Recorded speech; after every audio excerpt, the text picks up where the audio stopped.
6 वर्षापूर्वी घेतलेला एक छोटासा निर्णय आज गोड फळं देतोय. 2020 गणेशोत्सव. त्या वर्षी माझ्या मनात एक वेगळाच विचार आला. श्री गणेशांना निरोप देताना निसर्गालाही एक सुंदर भेट द्यायची. मी स्वतःच्या हातांनी पर्यावरणपूरक मातीची श्री गणेशांची मूर्ती साकारली.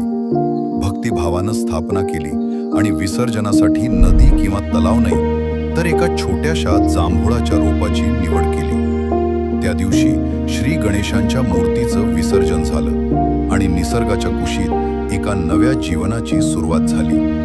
काही निर्णयांचा परिणाम लगेच दिसत नाही, पण वेळ आल्यावर निसर्ग त्याचं उत्तर नक्की देतो. वर्षामागून वर्ष सरत गेली आणि आज ते छोटंसं रोप एका डौलदार जांभुळाच्या वृक्षात वाढलंय.